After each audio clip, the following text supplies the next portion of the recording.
welcome to the news. So, what's been happening? Don't you hate it when you confuse a light for a microphone?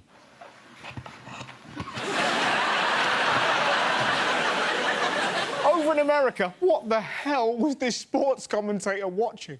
He's standing in front of the net with about 8 inches of his shaft in his hand. I'll tell you what, Dominic really knows how to make a woman feel good. I have to confess something now. I had 1.5 jam donuts today, or this morning. Did I you? did, yeah. I thought you were looking a bit... I've got... And finally, if you photobomb someone on the news, this is how you do it. As a receiver, we just work on, running routes and getting our legs and cutting those clear. We do some drilling drills, we do some sled work, some band work, just trying to be safe, working out, we do, the weight room thing.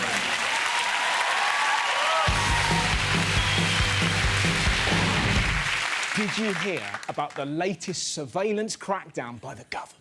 The internet browsing history of every person in the UK will be recorded for a year under controversial new legislation being announced by the Home Secretary later today.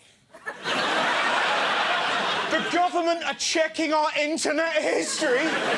Did you hear that? That is the sound of my brother smashing his laptop with a hammer. Ah! Burn it, Ross! Burn it! Oh, laptop! Honestly, there's so much filth on his computer, every time it opens it up, it shudders. What I want to know, what are the government hoping to learn? Imagine being interrogated for your internet history. Mr. Howard, why have you looked at this picture 400 times this year? I just like it. It looks like he's going, ooh. They're not going to discover anything sinister, are they? What they're going to discover is that British people are lunatics. These are all genuine questions that people have Googled. Does it hurt hedgehogs if they have sex doggy style? What do I do if a ginger kid bites me? And my personal favourite was the T-Rex angry because he couldn't reach his penis. It's not just websites. Look what else they're checking. If I send a text message, police and security services can see what time I sent that message, where I was, and that I sent it to you. They check your phone. Imagine that job, some poor spy checking teenage girls' texts. What news, Fleming? Well, Teresa don't like her ears.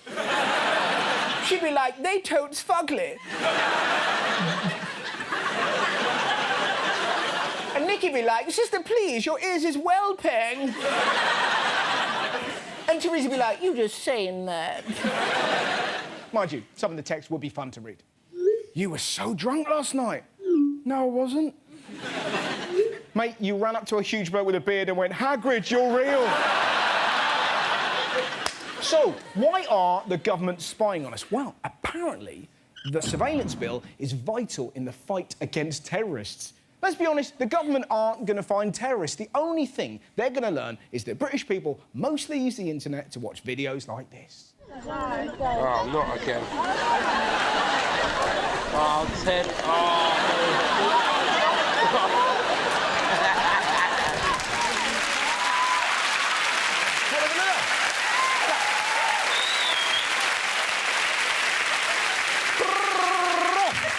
From worrying surveillance to whining Brits.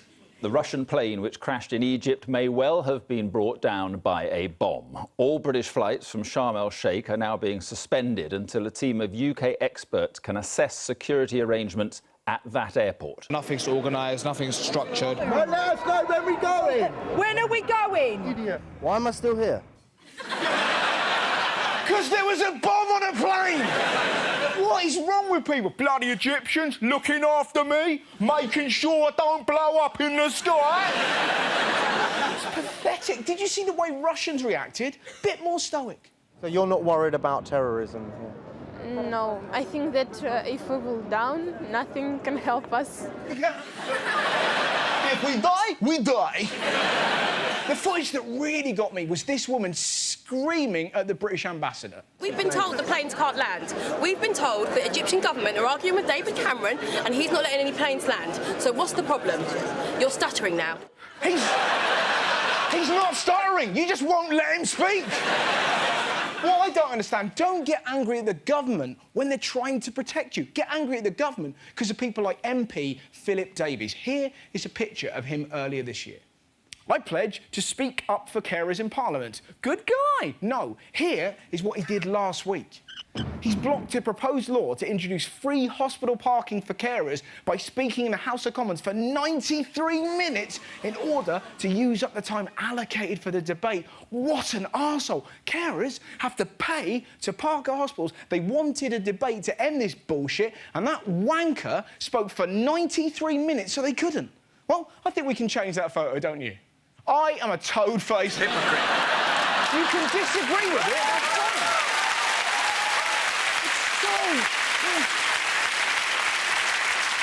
You can disagree with that, that's fine. You have to let them debate it. That is your job. I can't wait for him to rock up to a hospital. Imagine that. Help! I'm having a heart attack. Oh, really? We'll see you in 93 minutes. Could he be more of a dick? Yes, he can. Here's a list of the things he's spoken out against. He voted against equal marriage. Dick. He objected to banning smoking in cars with kids. Dick. He blocked attempts to get mandatory smoke detectors in buildings. Dick. And finally, he said disabled people should offer to work for less than the minimum wage. He's such a dick, he doesn't have a dick. He's just got a tiny version of himself that just goes... for 93 minutes. Elsewhere this week now, you know Christmas is around the corner when this is all over the telly. The John Lewis Christmas advert premieres this evening. It's become a staple of the seasonal TV schedules, and once again, it's utterly shameless in pulling at our heartstrings. You're half the world away. You're half the world away. I've been lost, I've been found, but I don't feel down. You're half the world away. I've been lost, I've been found, but I don't feel down. He's using a telescope to peer into a kid's bedroom. That is...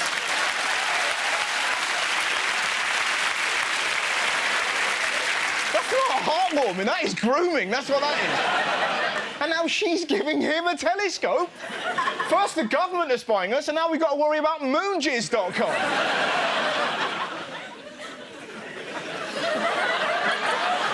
Yeah, moonjizz.com. It's ridiculous. What message do kids take from that? It's OK to give an old man binoculars. It's not. God knows what'll happen. You're half the world away. I've been lost, I've been found, but I don't feel down. You're half the world away.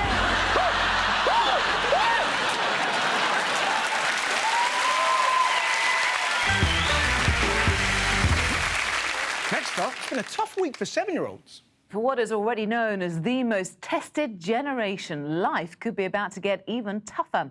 The Education Secretary, Nicky Morgan, has revealed plans to introduce more rigorous testing for children across England, starting at the age of 7. Poor kids. They interviewed them about exams. Look at the effect it's had on this little fella. It's, like, really serious.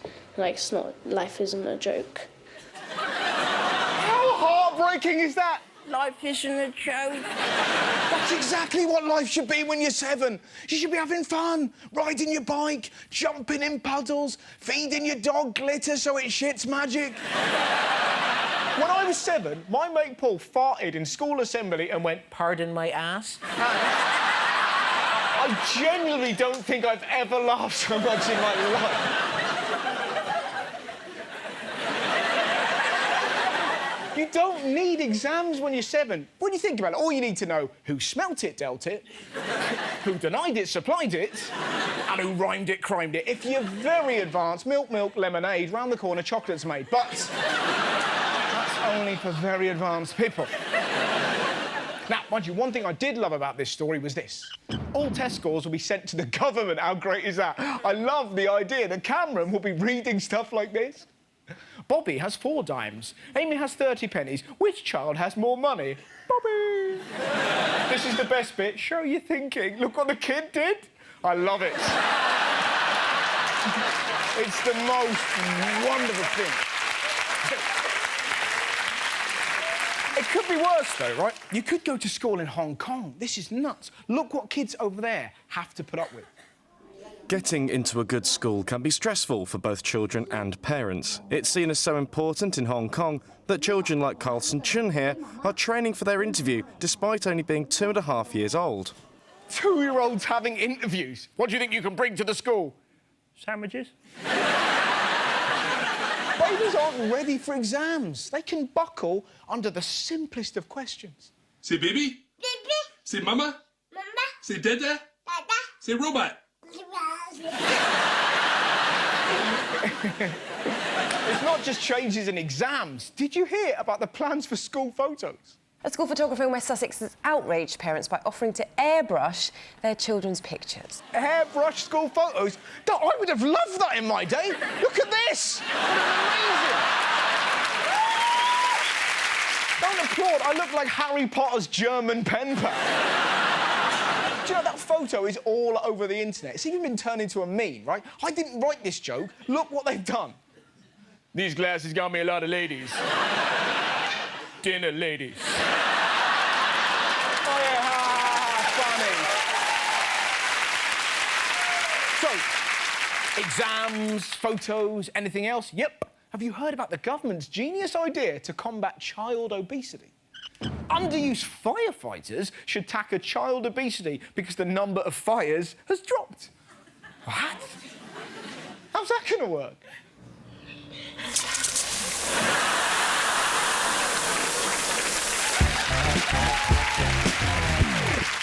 Next up, terrifying news for cat owners. Now, when they're curled up on your lap, they look very cute and cuddly, but a recent report has suggested that your cat could actually be plotting to kill you. Did you hear that? Apparently your cat is plotting to kill you. I love the word plotting, like they're drawing ways to kill you in their litter tray. What are you doing? Nothing? Nothing? Just planning to kill you, No, go over there, go over there. It'll be the last thing you're going to do. Did you... I love this so much. Did you see how scientists describe them? Research published in a psychology journal calls them neurotic and unstable. Of course they're unstable. Any animal that thinks a mouse's head is a present is clearly a psycho. You love it, don't you? Try it on, try it on. Of course they're unstable. They sit in front of you and lick their arse. Hi. How's things? If you fall asleep, I'm gonna kill you. But some people won't have it. Did you see this lady try and defend them? Cats are very empathetic, I find. If you're going through something stressful, maybe a driving test, or something's going on in your life, you'll find the cat actually spends more time with you. What a load of shit! Sorry, guys, I would love to stay and rip a squirrel up, but my owner's doing a driving test. Just rubbing her feet. Let's go for it one more time. Mirror, signal, manoeuvre. You're stressed, aren't you? Do you want to see me lick my arse again? Just for you. Nom, nom, nom. Cats are trying to kill you. Listen, if they do attack, they are pretty easy to stop. Cat plus ice cream equals brain freeze.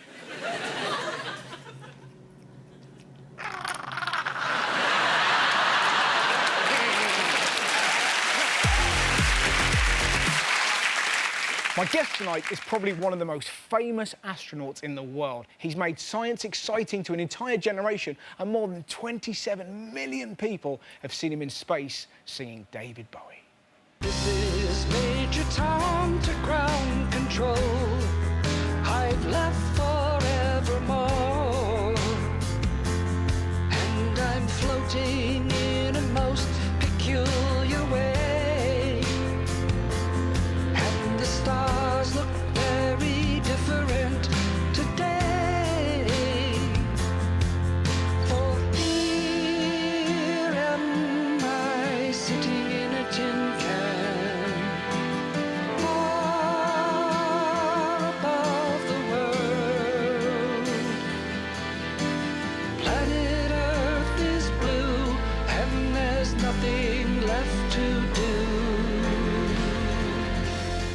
Ladies and gentlemen, please welcome Chris Hadfield. Thank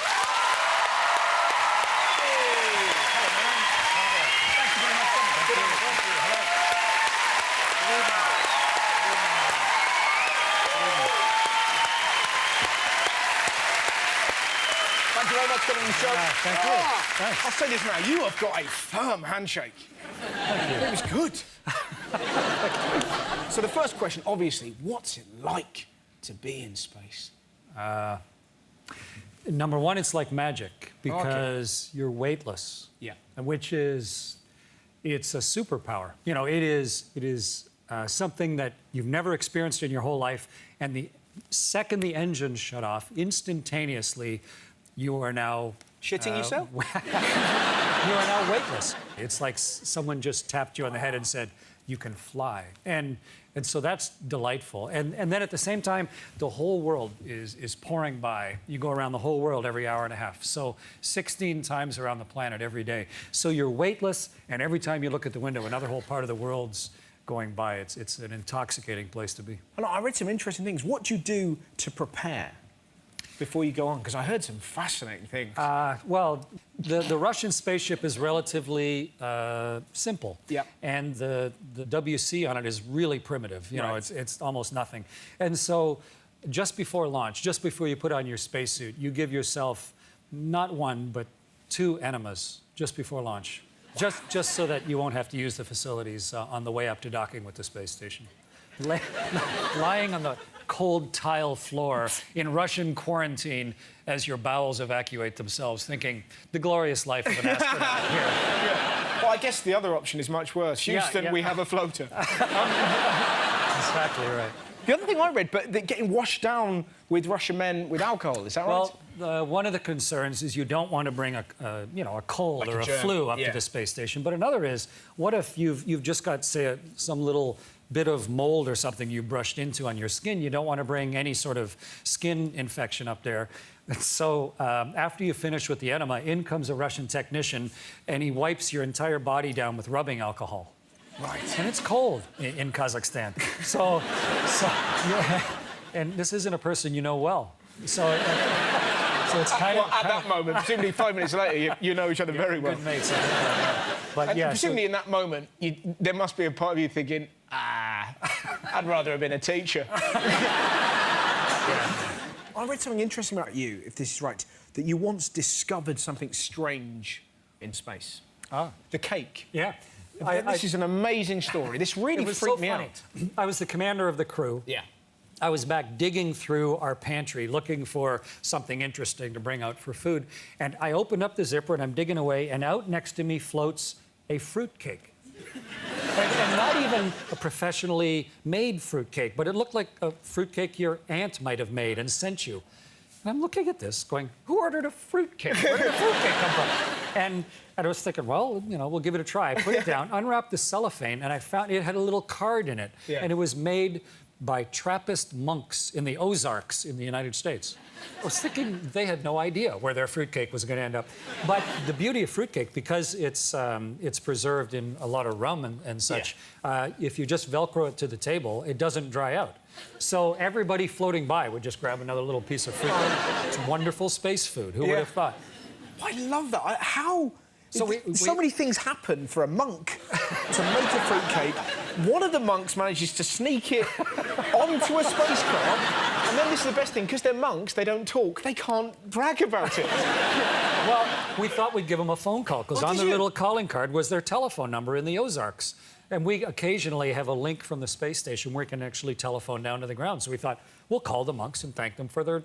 that must have freaked them out. So dialed it up, got through, and we discovered that monks don't answer their phone. Oh, that's so beautiful. But they would never have believed you either. Just say, hello, we're eating your cake in space. Oh, yeah, it's them kids from down the road. I left a message. Hi, this is Chris Hadfield. I'm the commander of the International Space Station. Just wanted to tell you, one of your fruitcakes is up here. It's really delicious. We really appreciate you making it for us. And everybody on the whole crew, even the Russians, they really like it. Thanks very much. Hope to meet you someday. Bye-bye. Oh. I was just picturing them around their answering machine. I mean, really? Put it on speaker. I made that cake. What's it like being home after you've been to space? It's funny when you come home, of course, because you're so used to just placing things in the air and then grabbing them again when you need. And on my first landing, Jerry Ross and I were standing next to each other. We just landed on the runway, and he floated a tape to me out of his video camera, and it went onto the ground. And both of us, like some bad Godzilla movie, went, reached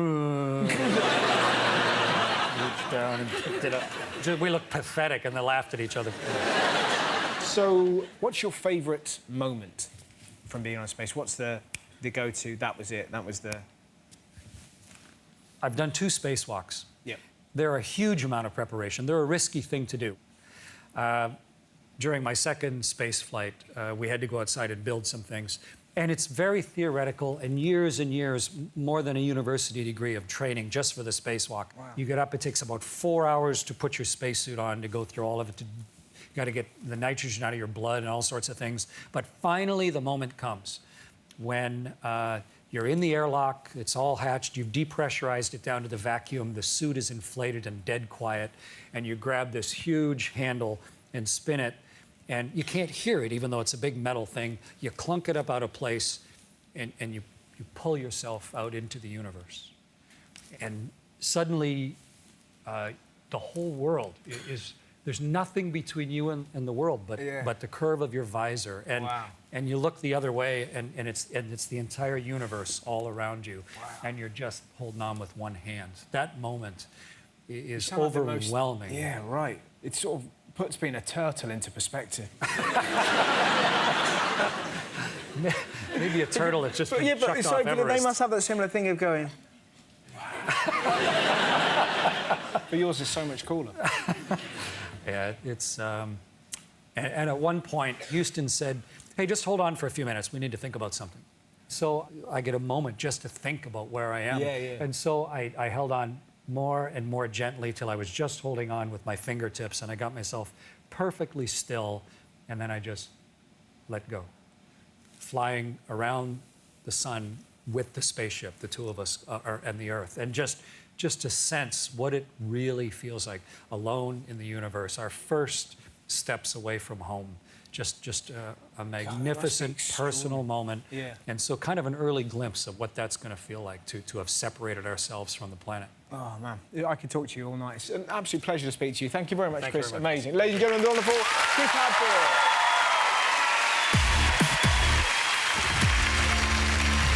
Elsewhere in the news, did you hear about James Bond?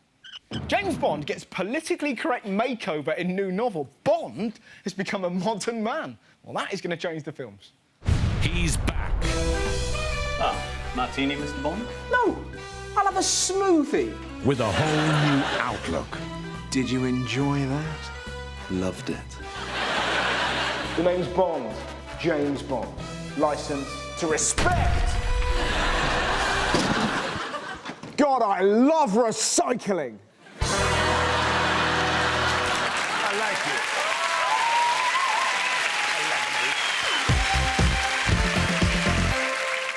Finally tonight, an inspirational man from New York trying to educate people about the real danger of guns.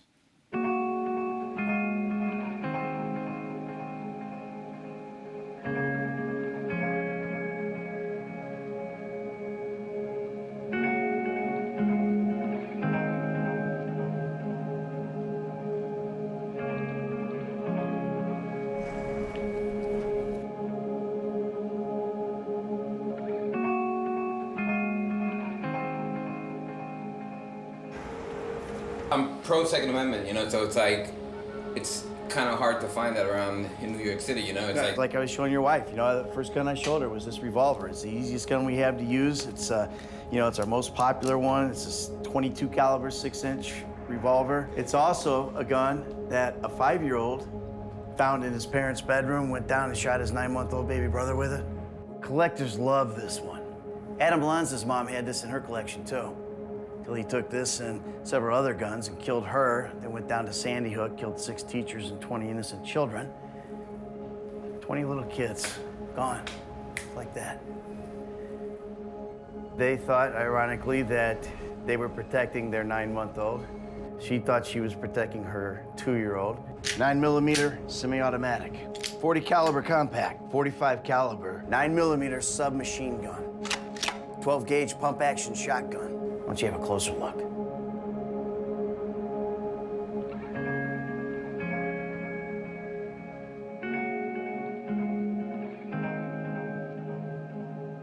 I was pretty blindsided by just the entire history of every gun in the store. It is one of our rights, but my opinion has definitely changed. I don't feel safe with the gun. Makes you think, doesn't it? Thanks very much for watching the news. Good night, my friends. Good night. Farewell. Y'all see you.